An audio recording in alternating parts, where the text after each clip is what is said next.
When we heard Call of Duty Black Ops was preparing to unveil its multiplayer, we didn't waste any time. Our destination, Treyarch. Our mission, the most detailed hands-on coverage inside Xbox can provide. So sit back, relax, and keep a sharp lookout.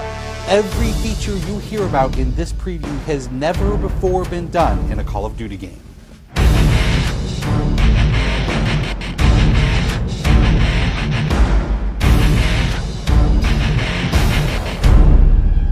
We begin where the multiplayer trailer for Black Ops left off, with theater mode.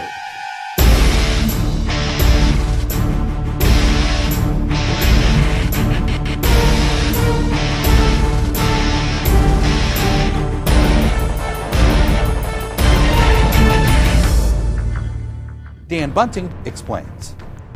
You can switch the camera from any player's perspective in both first person and third person.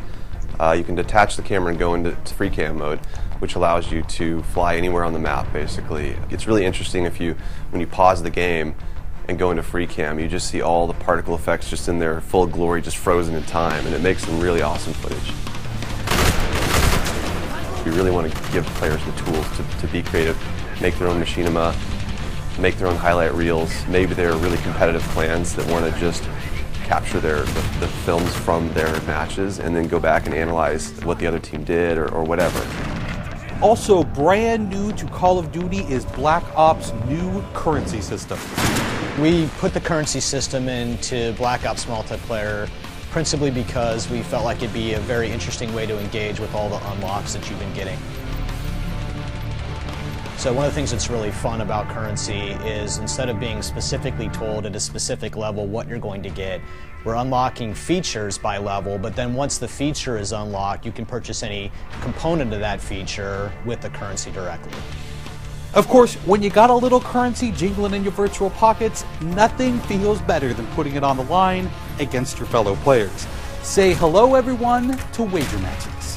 When we were developing the wager match game modes, we went through a whole bunch of ideas to find the 4 that we were going to use to ship inside the game.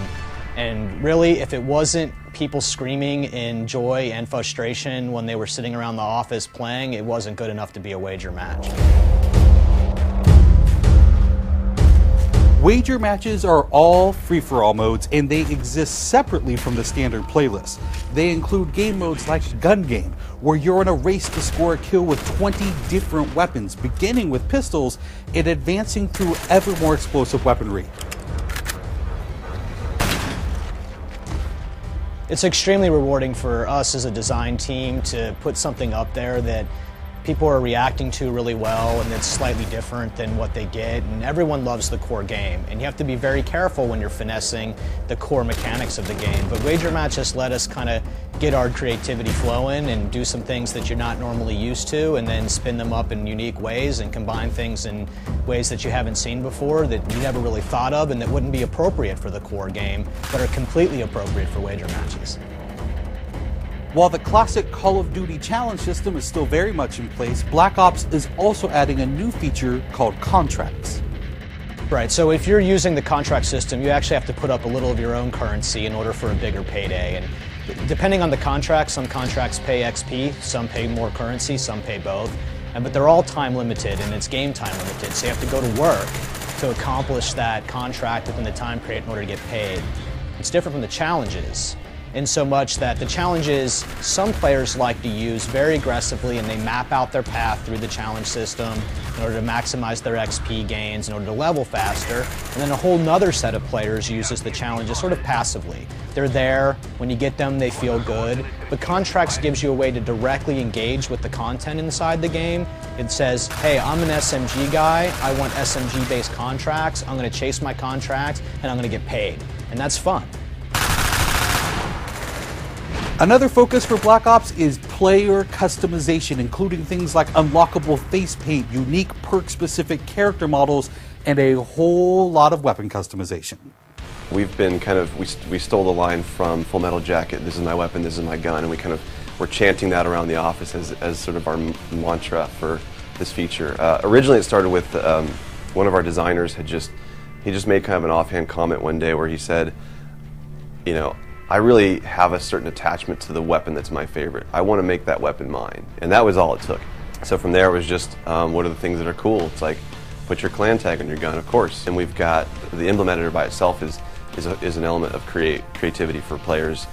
And then the reticles, of course, so why not give people the option to select what kind of red dot they have. Maybe they don't like a dot, maybe they like a circle, maybe they like a triangle, maybe they like a standard crosshair, maybe they just want a line. And then there is combat training, which allows you to get comfortable with the trappings of multiplayer by competing in matches against AI-controlled opponents.